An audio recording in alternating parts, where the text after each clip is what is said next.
Hello everybody, welcome back. Last we left off, we were laughing at this Jedi who seems to have gotten herself into, well, a little bit of a precarious situation, one might say, so let's chat with her. Impatience got the better of me. I blundered in here like a Padawan.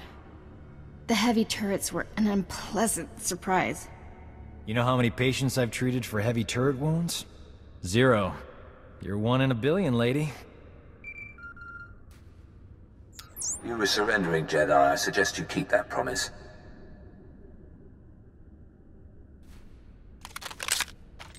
Give us a moment, please. I need to explain the situation to my friend. You've been shot. Is it bad?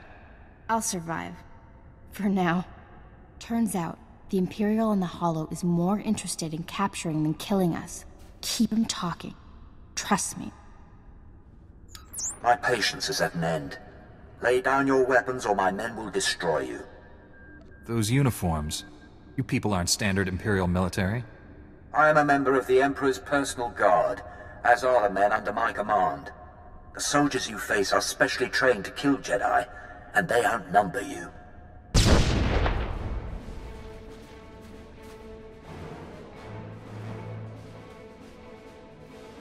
Not anymore, Imperial scum. They tricked us. Kill everyone! Kind of interesting that he wants to capture us rather than kill us. And the fact that she wanted to negotiate with him to begin with. Doesn't she know that us Jedi don't negotiate with terrorists? I mean, Imperials, the same thing. But I don't know. It's something feels fishy with her, and I'm not talking about her face. That too, it is a little weird and kind of octopus-like, but yeah, I'm literally just talking about the fact that she almost betrayed me. Got here as soon as we could. Had to engage some Imperial patrols in our way, but nothing serious. Nothing serious? Privates Vanth and Eder don't know what day it is. We're lucky to all be alive. Shut it down, Private. I don't tolerate insubordination. You men will follow Sergeant Rusk's orders to the letter. You will not complain. We'll follow Sergeant Rusk's orders to the letter. We won't complain. Was that your version of a pep talk? Thank you, Master Jedi. I appreciate the vote of confidence. Here. Found this on an Imperial Major. Might be useful. This is the scientist's vessel. And look what I found hiding under a dead Imperial officer. The rest of your unit is dead, Imperial. Start talking, or you'll join them. Please, I don't know anything. I'm just a computer tech.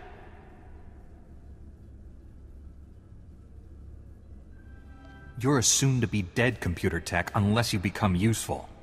What my friend means is, we'd appreciate your full cooperation. My job was to slice the databanks of this old starship, but the White Maw beat us to them. They lifted the whole network. The pirates stole the ship's databanks? They took everything valuable, but they missed the computer decryption file. They can't read the databanks without this. I'll be taking that. The White Maw maintains a depot inside a crashed dreadnought. Everything they loot goes there. Sounds like you've dealt with these pirates before. Tell me about them. Before the Empire arrived, I was fighting the White Maw. They're well-armed, heavily fortified, clever scum. The pirates secure their depot with ray shields. We'll have to find some way past them to reach those databanks. The Medes scouted White Maw territory. They located 2 reactors buried beneath the ice. They're no doubt powering the ray shields. If we destroy the reactors, we can enter the pirate depot. Sergeant Rusk, head for these coordinates and destroy the reactor there. My friend will destroy the one at these coordinates. Won't we have better odds if we combine our forces? We need to strike the reactors simultaneously. Otherwise, we risk giving the pirates a chance to fortify the second one. My men are up to task, Master Jedi. We won't let you down. I'll escort our prisoner to the Republic outpost near the starship graveyard. The Medes will perform reconnaissance on the Dreadnought. When both pirate reactors are destroyed, meet me at the outpost and we'll plan our assault. May the Force be with us. I don't know, I don't like her, but at least we have the Sergeant. Sergeant Rusk is probably the redeeming factor right now, I would say. I mean, yeah. Let's just say if she was in a position where I could murder her, my character probably would take that opportunity without even thinking about it. No hesitation at all. Just like, oh, wait, I can kill you? Okay, good, because you're a scourge amongst all Jedi. Hope this isn't a bad time, Master Jedi. We took out the other reactor, but General Grain just alerted me to a secondary objective. The White Maw has a series of munitions dumps here. Scouts report those weapons are headed for the Dreadnought. General Grain believes the pirates are reinforcing. He ordered me to hit those munitions dumps. Thought you might want to join in. You're not under General Grain's authority until my mission is complete. Understood? General Grain is Supreme Commander here. Ignoring a direct order from him would be highly irregular. Cutting off the weapon supplies before they reach that Dreadnought makes your mission easier. I estimate my squad can destroy the munitions dumps with minimal casualties. 2 or 3 men tops. I'm sure the casualties will be fewer if I help. Transmitting coordinates to you now. If you can hit at least half, my men will handle the rest. We'll rendezvous with you at the outpost when this mission's complete. Sergeant Rusk out.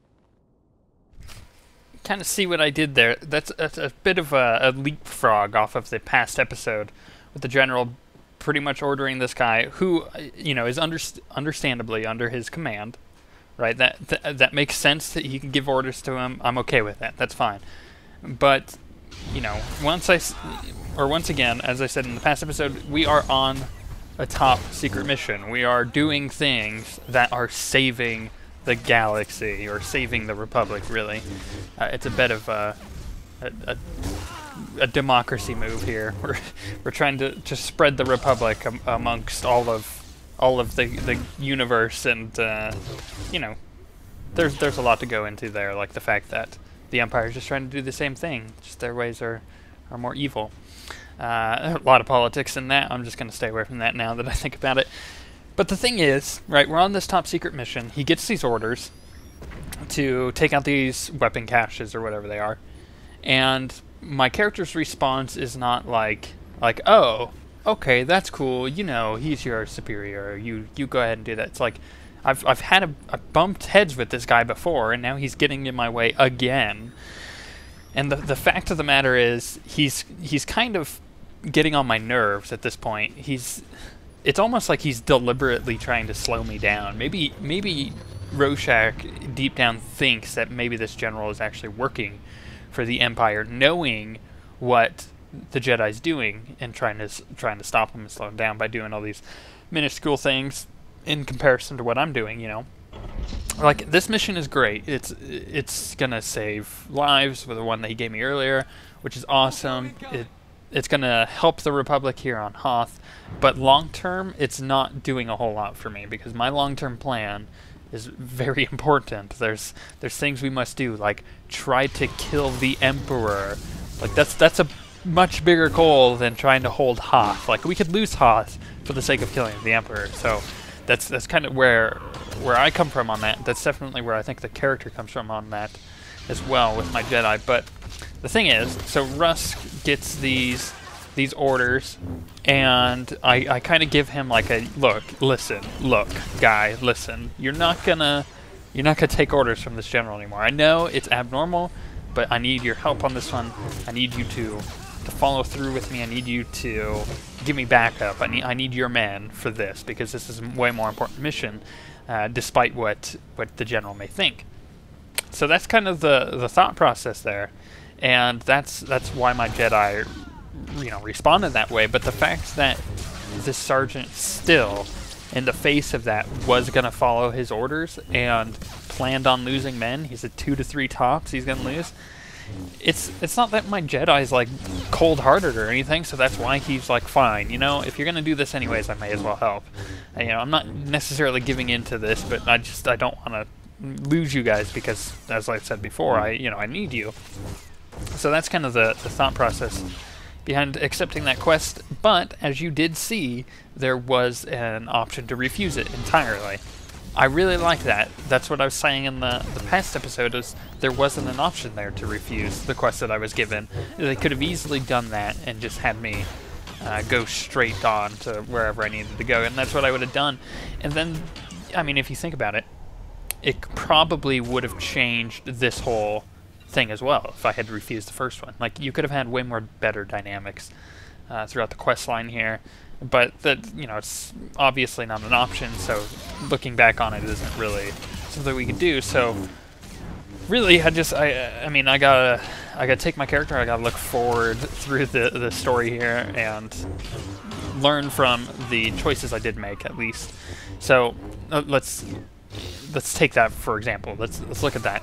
I disregarded a general in the Republic's orders, which isn't a huge deal for my Jedi. Let's be honest. My Jedi is a protector of the Republic. It's kind of like the special police, really. I'm on a top secret mission to save the Republic. Like, my goals are above his goals. It's kind of like a police officer, right, in a bank heist situation, going like, hey, we really need to stop this bank heist, and they have hostages and stuff. And then, like, a CIA or an FBI or even, like, Secret Service comes in and it's like, the guy who's taken hostages is a much bigger deal than you think. There's more going on here. And then the police officer continues trying to get in the way of these guys who are like, no, we got to take care of this. This is beyond what you're doing. It's kind of the same idea of this. My Jedi is on a mission that is way more important, and this guy's getting in my way, and it's really frustrating. It kind of makes you wonder if the Jedi have some type of, like, martial law they can declare. I don't think they have that kind of power within the Republic. I think the Jedi are just protectors of the Republic and aren't governors of the Republic. I think that's a big distinguishing factor there. But in a time of war, maybe they get some type of thing that allows them just to completely take control and be like, look, this isn't going the way that we want to do it. I know you guys are military leaders, but look, we gotta stick to our guns on this one, or in this case, our lightsabers, and we gotta do this our way. I wonder if there is something like that, and if there is, they could definitely add that later on. They could build on this bad part of the story in future stuff, where maybe I then again butt heads with maybe the same guy or different generals, and I'm able to enact like a martial law, like a Jedi law or something against these military types on the Republic, and possibly take control and obviously have some cool dark-sided choices there as well. A Jedi? Never killed one of your kind before. That reminds me. I should buy some armor. This should be interesting. You want to give me all your weapons and abandon this facility. You got a strange sense of humor. Hey, what are you idiots doing? Get back here! Stupid house. Don't know what you did, but I'm not leaving. White Maw bosses kill deserters. The Gendai got no regard for life, not even their own. Of course, it's easy for them. They're indestructible. I've never heard of your leaders. Introduce me to them. Oh, they wouldn't like that. And neither would you. They can't die, but they enjoy killing even more than me. You got backup. I don't. Means I won't have to go easy on you. Well, obviously he's immune to Jedi mind tricks, but his goons aren't, and I totally made them run away from him. And the funny part of all that is I just owned his face. I seriously owned him hard. He was like, oh, I get to go easy on you now. That's fine. We're okay with this. You know, I don't get to go easy on you. I'm just gonna go all out and totally kill you and Doc. And little does he know, I have lightsabers. And I kind of stabbed him in the face pretty hard. He had an ugly face before, but I may have done a little bit of surgery to it with my lightsabers. Some surgical incisions there.